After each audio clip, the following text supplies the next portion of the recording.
really appreciate you guys coming out to let me have the fun of communicating some experiences that I have that I think are important for us to use to improve our watershed.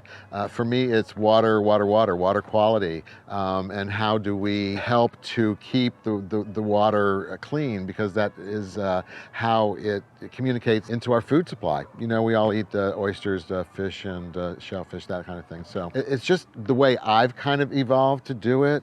And so it comes from a permaculture basis that people, you know, can look at what permaculture is, and then it just kind of gets modified with our site specifics and my particular flair. It's just what I do. And it's not like this is the best way, the only way, or anything like that. I just kind of do what I do and wanted to pass on some of that knowledge for my particular site specifics. So I'm on a slope here, many of you know. And so for me, it's very important to pull in the water off of that slope and bring it in for percolating. That's what we'll be doing out there with a swale. That's a basic term, berm and a swale. A swale communicates water into a place where you want it to go. Where I'm planting these trees out there, and what is very typical where you are digging anywhere around, there's like a matting. It's about a 2, 3, possibly a 4-inch matting, and then underneath it is nothing but sand. We are on the coastal sand hills.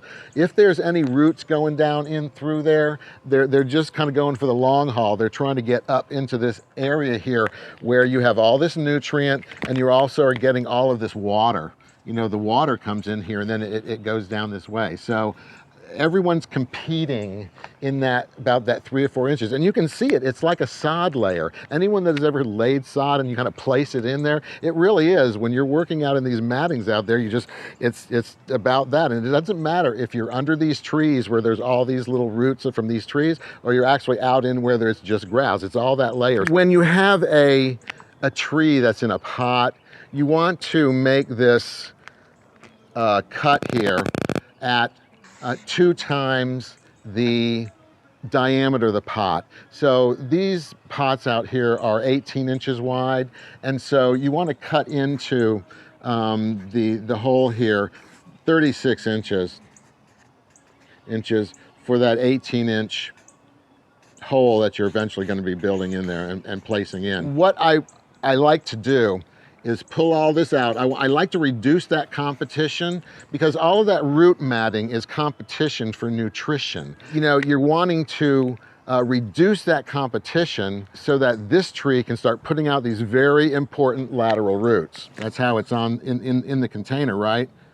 18 inches. And so we want to make this 36 inches wide and cut out that matting so that when we place this back in, all that matting there is those very important roots that they really need to mate up at the same kind of level. It'll create a well so that as water comes across, it will communicate it, and then so these won't be covered. And so we'll set it right on in. So those top roots, those very important top roots, after we go fill that area in there with some improved soil, and a little bit on top, those roots that want to stretch out, we're going to give them space to go without competition. That's really, that's so important when you first put it in, because they need to get that moisture. Some people have put trees in a mound. This is common in places where you have soils that don't drain. I find there is no problem with our drainage here, because it's sand, everything drains through.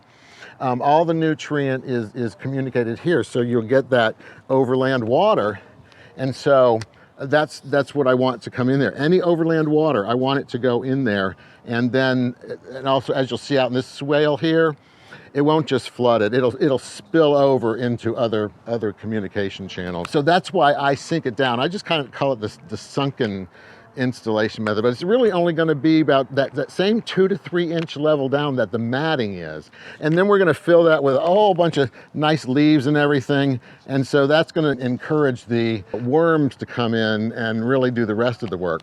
My grandfather told me that when you buy a $5 tree, you need to dig a $10 hole.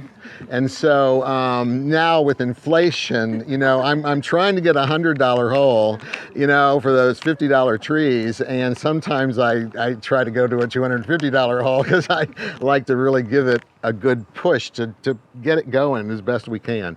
So that's why I do that. I've just found that that's the way it really works well out here, and it evolves, the sand moves, and everything kind of works kind of out over the, and so that's what we're going to do. You have to, for the water to flow, you have to be, you know, you got to have some surface below the roadway. But what we also want to do is, once we get the tree in, we're going to put some good soil in here, some compost and leaves, and so that really invites the worms to come in and do the rest of it, and make it fertile for as the water comes in for the tree. And it will also have overflow here. We'll work with the overflow. It's not going to get flooded. It will find a way through. There's plenty of lower levels that are also, you know, put into this so that it goes downhill. The entire slope, you know, is really intended to be rain garden, to take in as much water as we can, where the final berm, which is the final spot, is the greenway down there. And so I take off as much as I can until it gets there, and then it goes down the road. With most rain events, I can look up the roadway and I can see the water coming in, and I'm taking off most of my water, and then the greenway takes the last part of it. So here's this matting. See this matting right here? That's what that first layer that you've got. This is about 3 inches here. And so once you get that matting off, you're down to that layer where now you can have water flow. It's part of the, you know, just grading it and pulling it off. Then this is a little larger than, we took a crepe myrtle out of here. That's why the hole is so big. A crepe myrtle was growing in here, but for performance in the watershed, the crepe myrtle does not perform as well as what we're putting in the sand live oak. The sand live oak is important because it is a doable tree in neighborhoods and around these wires, because it only grows to less than half of a southern live oak, which straddles 100 feet wide and 80 feet tall. Nobody wants that over their houses. But that's why we're putting in the sand live oak here, so that we can demonstrate that this is the one that it's doable in this area. What tree is this one? This is a laurel oak. People call a laurel oak, upland laurel oak. A lot of people call it a water oak. And it grows fast, and it has shallow roots, where the live oaks have deeper roots. And so that's how you see, like in storms sometimes, if they fall down, they lift off the front porch of the house. So these start getting large. They start topping out at about 100 years, you know, and then they need to start being what I'm calling to be gracefully retired as the next generation forest starts coming up. So I do have, as well as these trees here, these sand live oaks going in, I already have another forest, mostly planted, next generation forest already planted elsewhere on the property. Just as these start coming down, then the other ones will then start going up. These are part of the next generation forest. You know that saying, you know, plant a tree for whose shade you will never sit under. That's really the kind of thing, you know, and I like to do that. I just like to plant trees. So that might be a little bit low. I want that root matting to kind of mate up right about there, because there was a larger tree taken out of here. Normally, if there was not a tree here, we would have just made a hole just this big. But there was a tree taken out of here. So we're gonna probably have to backfill some of this. So this is right now an island, but I will also get through getting all of the mulch and stuff on. Then, you know, it's nice to be able to add a community of plants, other plants. Like you see all these community of plants here. Some we want, some we don't want for various various reasons, whatever. But there's ways to, I'm trying to figure out which plants are good for these takeoffs to hold the soil in, because it's all about erosion and slowing down the water in. So looking for, we've got a lot of lyre leaf sage out here blooming. That purple flower over there, that's the lyre leaf sage. And that actually is repopulating here. I practice reduced mowing, meaning that I let some of the native plants start out dominating. Again, it's about competition. You know, you stop mowing and then you let some of the other natives start taking back over some of these matting plants. So I'm hoping to get some lyre leaf sage taking off in here, or silk grass is really very nice. That's up at the front of my property. I don't really want to pack this because we've got it nice and loose already, kind of backfilling it. I'm just trying to create the form that we can put that down in.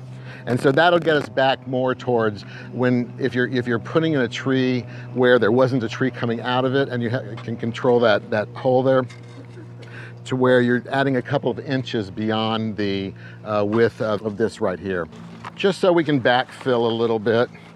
You know, give it some nice nutrient and let it settle in there. So let's see if we can get this out without it all falling in. What do you think, Seth? You think we can get it out? I think we're there. I think we're. Let's go ahead and put a handful or so. And again,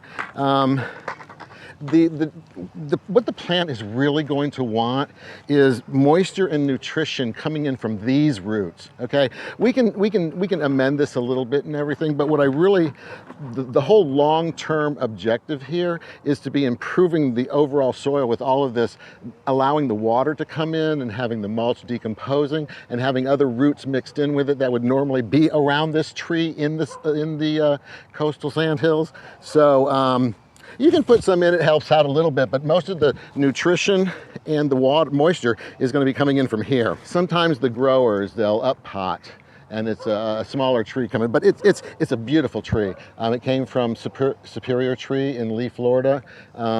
It was actually gifted by the Santa Rosa County Master Gardeners.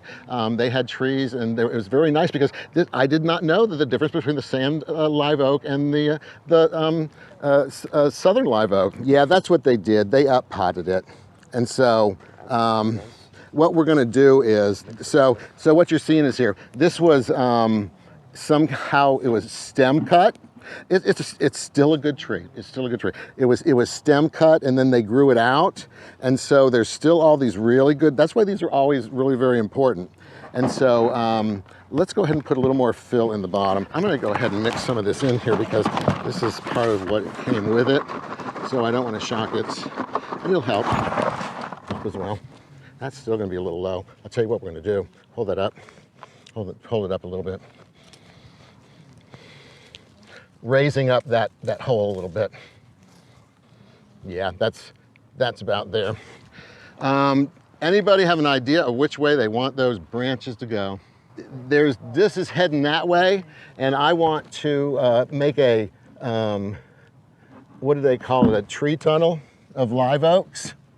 Yeah, like the one over there. Yeah, and so I'm going to point that one out that way and send it on its way.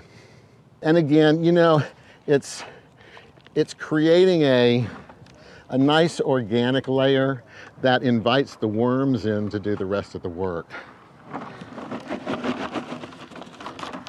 Yep, there they are already. How about that? I do a lot of my own composting in large containers. I get, you know, organic compost from the bags, you know, right now. I used to get a lot of wood chips that I would process in my pathways out here into soils I could use. I try to use the soils that are indigenous on this property right here where they've been building, and I can take them and move them. What I'm doing is just wanting to invite those worms in. There's going to be water coming down in here. Let's give them some food. Then those leaves are going to start decomposing, and, you know, get them on in here. My another buddy who knows I garden like this, he was saying, "Oh, I'm cleaning out my gutters, and I've got all these wet leaves. What should I do with them?" I said, "That's the stuff. Bring it this way." you know, and so, yeah. Yeah, yeah, you know, and then all those microbes too, you know, you get all that stuff that's already starting to, yeah, exactly right. And that's kind of the thing, is to kind of give these a jump start, you know, give them the best of opportunity as we can. The water's going by the road anyway, you know, put the leaves in, you know, a lot of people, they rake their leaves out of the yard and then go put mulches on, you know, that they buy from the store. For me, leaves, leaves, leaves, leaves, leaves. And anything I can get. You don't want to squeeze the oxygen out of the soil. Sometimes we get taught to, you know, we want to pat it down and get it all in there nice and everything like that. Actually, why this is left hard like this is so that the water heads that way. That's intentional. Now, as it starts decomposing, it'll start percolating more. But right now, so you don't want to pack it because it doesn't allow the water to percolate. Oh man! Now it'll start drying out, and again, you don't want to pack it because these roots need oxygen and moisture, and so golly, wow. That's nice. I don't think I could do any more with that because I wouldn't want to put any more on it because you don't want to suffocate those roots. Now, what also happens too, you'll see, because this is depressed, a lot of the leaves that are blowing around, they automatically fall into that. So it's kind of like a leaf trap as well because it's a little bit lower. And so now what we're going to do is just put the mulch right on out, and that finishes that off. So there's another tree over there. Who would like to put that in? When you're dealing with water coming off of the road, you know, just the little bit of blockage will block it, will keep it from going in. Also, as it continues to operate over the weeks and months, debris off of the road can also come in and start blocking its inlet. So, you know, the inlet really kind of has to be watched if you want it to continue to operate. This looks fluffy now, but in, you know, the weeks to come, it'll start. Oh, I'm sorry. Yeah, that's right. He's the man. He's the man. He's got it. It's fun because next comes the water test. And so we get to see, actually, we could probably put a little bit more on this. So I'm not really concerned about smothering roots over here like I was over here. So we can put a little bit more there.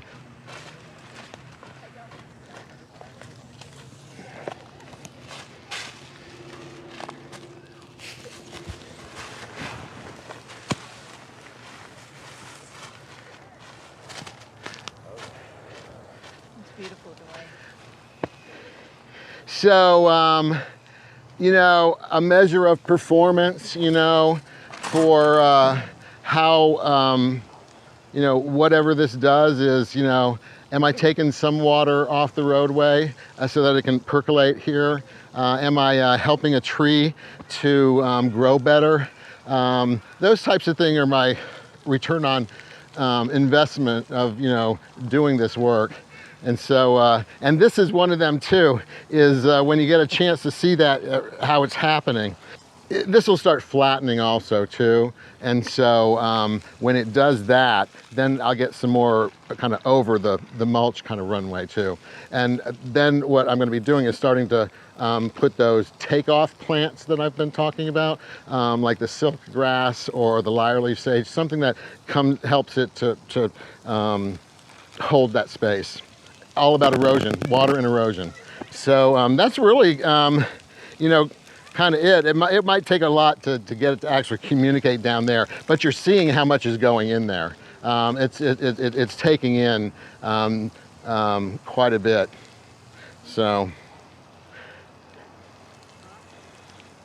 And so what will happen if we really had a real gully washer, there are spillways to go right on down this channel here. And so it will just get diffused. And then it finally, if we had that much rain, like one of those crazy rains we had once before, it'll just spill over the greenway and then just go on. I take almost all my water in here. And now with these here, it's gonna be even better.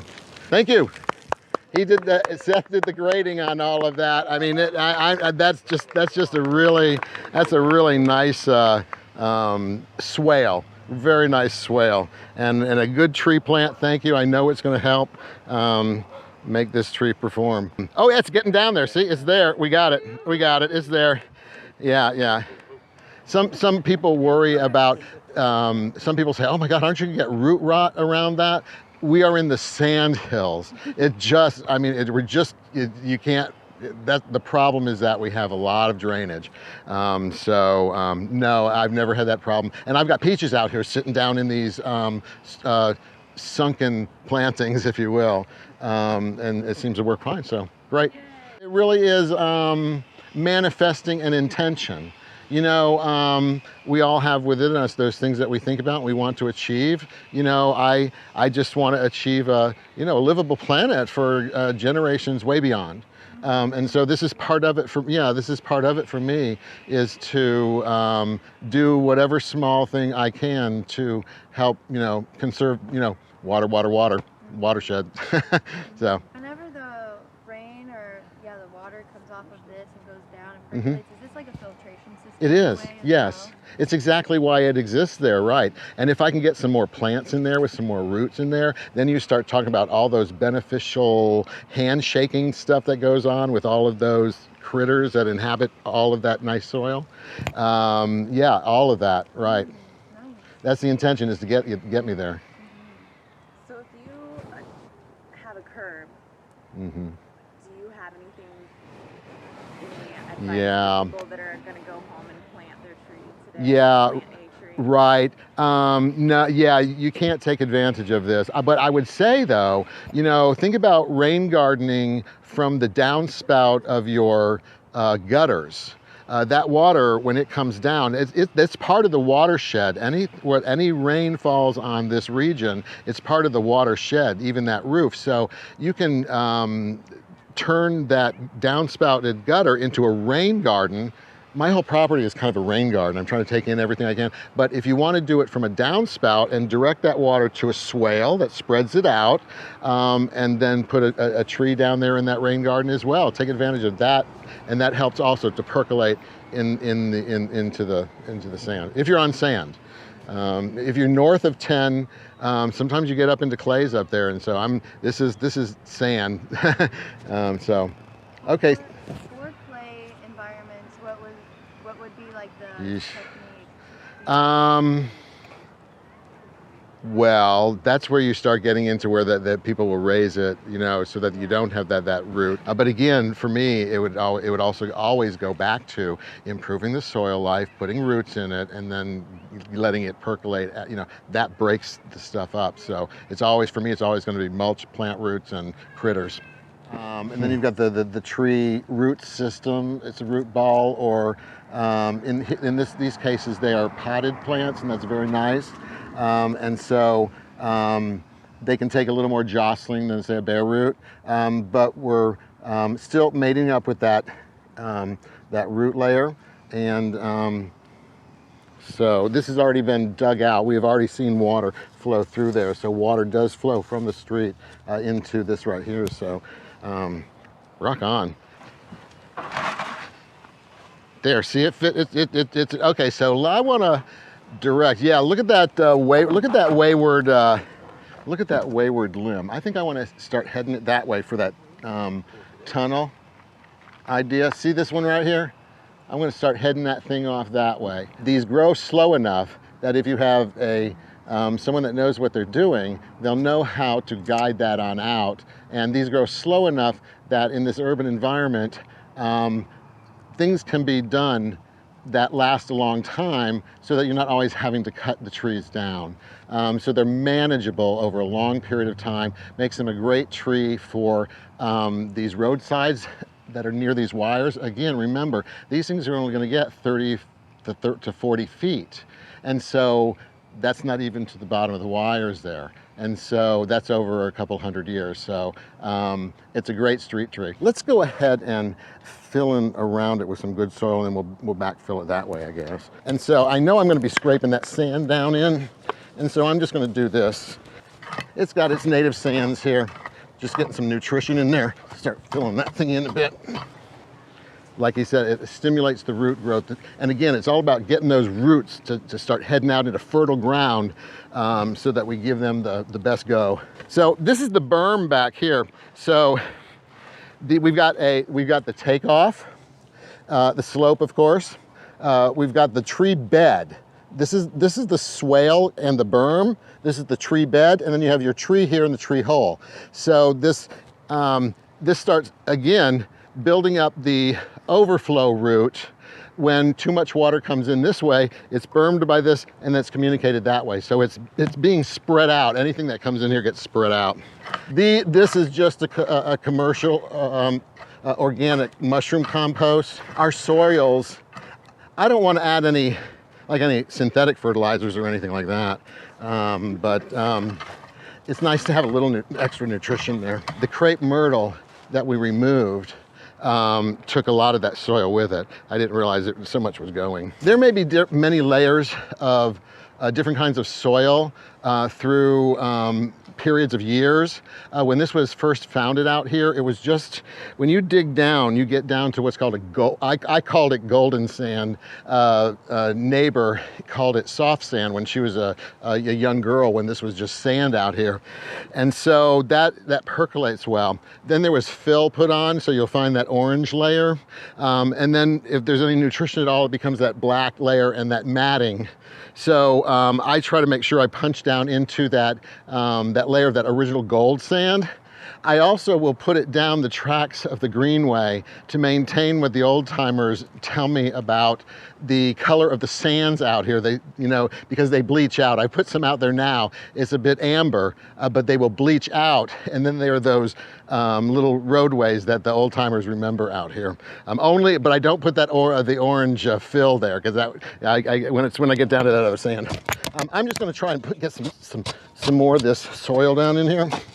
And again, what we're playing around with here is making sure that we don't suffocate those roots, but filling in that area that came out with that other pot. And once there starts being water in here and nutrition and such like that, the critter's going to be moving this all around. They're going to fill it in the way it's supposed to. You get all that soil food web and all that decomposition. All right, and then it's done, and then I hope it rains.